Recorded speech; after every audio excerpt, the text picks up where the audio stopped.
تمہارے ایمان کا قتل ہو جائے. آج نوجوان یہ سمجھتا ہے میری مٹھی میں موبائل ہے، مجھے کون دیکھ رہا ہے. یہ گھر کے اندر تاریکی میں بیٹھ کر کے اپنی آنکھوں کا سودا کر رہا ہے. ان عریاں تصویروں کو تم اپنی انگلیوں کے پور سے ہلا ہلا کر کے دیکھ رہے ہو. ایک بات یاد رکھنا، ہو سکتا ہے تمہاری ماں سے پوشیدہ ہے، تمہارے باپ سے چھپی ہوئی حرکت ہے، تمہارے بھائی اور دوستوں سے چھپی ہوئی حرکت ہے. قرآن کہتا ہے یعلم خائنۃ الاعین وما تخفی الصدور، وہ اللہ ہے جو تمہاری آنکھوں کی خیانت کو دیکھ رہا ہے، تمہارے دلوں میں چھپے ہوئے حالات کو بھی وہ جانتا ہے.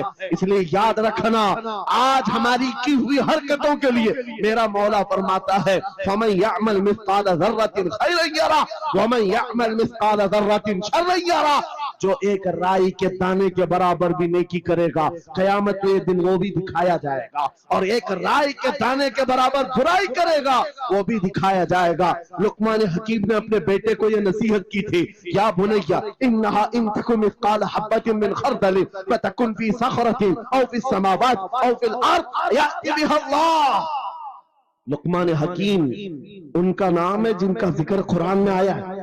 اگرچہ نبی نہیں ہے لیکن اپنے بیٹے کو کیا نصیحت کیا تھا؟ بیٹا اگر تو برائی کرے گا، چاہے پہاڑ کی چٹان میں اندر جا کر یا آسمانوں میں جا کر یا زمین میں اندر جا کر، کہتے کہیں جا کر لے، یأتی بها اللہ، اللہ وہ تیرے سامنے لائے گا، اللہ تیرے سامنے لائے گا. قیامت کے دن بے آبرو ہونا ہو، ذلیل و رسوا ہونا ہو تو پھر آپ کی مرضی. اذا لم تستحی فاصنع ما شئت، جب تمہاری حیا نکل جائے تو تم جو چاہو کر لو. اور اگر ایمان کی حیا باقی ہے، تمہارے ہاتھ پیر کانپنے چاہیے، تمہارے ہاتھوں میں کپ کپی آ جائے میں کیا کرنے جا رہا ہوں. اے نوجوانوں، آج وہی سچویشن دوبارہ آئی ہے. تمہاری آنکھوں کو خریدنے کے لیے کروڑوں ڈالر لگائے گئے. تمہیں ایک بات یاد ہے، بریلی سے بڑے قریب رہتے ہو، یہ اعلیٰ حضرت کا علاقہ ہے نا، اعلیٰ حضرت والے لوگ ہیں. میرے اعلیٰ حضرت نے 100 سال پہلے کہا تھا آنکھ سے کاجل صاف چرا لے، یا وہ چور بلا کے ہے، تیری گٹھری تاکی ہے اور تو نے نیند نکالی ہے. سنا جنگل رات اندھیری چھائی بدلی کالی ہے، سونے والوں جاگتے رہیو چوروں کی رکھوالی ہے. یہ کس کے لیے کہا تھا اعلیٰ حضرت نے؟ کبھی آپ نے سنا؟ ہمارے ایک صاحب ہیں، ان سے ہم نے کہا تھا کبھی کسی تھانے میں ایسا بھی کیس رجسٹر ہوا ہے کہ کسی کی آنکھ سے کاجل چرایا گیا ہو اور آ کے کمپلینٹ کیا ہو کسی نے؟ آپ تھانے میں جا کر پوچھیں، وہ ہنسیں گے. میاں موبائل چوری کے واقعات ہوتے ہیں، پاکٹ مار ہوتے ہیں، پیسے چوری کے ہوتے ہیں، سننا چوری، چین چوری. یہ پہلا کیس سن رہے ہیں کہ کسی کی آنکھ سے کاجل بھی چرایا. یہ کیسے ہو سکتا ہے؟ یہ استعارہ ہے.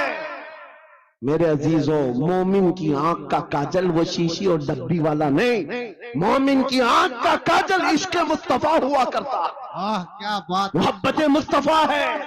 اور یہ چھیننے کے لیے بڑے بڑے چور بیٹھے ہوئے. تمہاری آنکھوں کی حیا ختم ہو گئی تو تم جو چاہے کرنے لگ جاؤ. تمہاری آنکھیں اگر بھٹک گئی، اسی لیے میرے آقا نے فرمایا النظرۃ سہم من سہام الشیطان، نظر شیطان کے تیروں میں سے ایک تیر ہے. یہ نظریں ہی دھوکہ کھاتی ہیں. پھر یہ جو بے حیائی آج عام ہے، یہاں تک کہ یہ جسم فروشی پر لے آتی ہے، عورت کو اس کے ننگے پن تک لاتی ہے اور مرد کو اس کی بربادی پر لاتی ہے نظریں. اسی لیے دوا بتاؤں اپنی نظروں کو بچانے کا؟ دوا چاہتے ہو؟ اسی اعلیٰ حضرت کے شہزادے نے دیا تھا، مفتی اعظم ہند نے دیا تھا. دعا کرو بارگاہ رب العالمین میں کچھ ایسا کر دے میرے کردگار آنکھوں میں، کچھ ایسا کر دے میرے کردگار آنکھوں میں، ہمیشہ نقش رہے روئے یار آنکھوں میں. انہیں نہ دیکھا تو کس کام کی ہیں یہ آنکھیں کہ دیکھنے کی ہے ساری بہار آنکھوں میں. اے نوجوانوں، تم نے ابھی تک جمال مصطفیٰ کو شاید سنا نہیں ہوگا، یا تمہیں دیکھنے کی وہ تمنا آئی نہیں ہوگی جو ہونا چاہیے.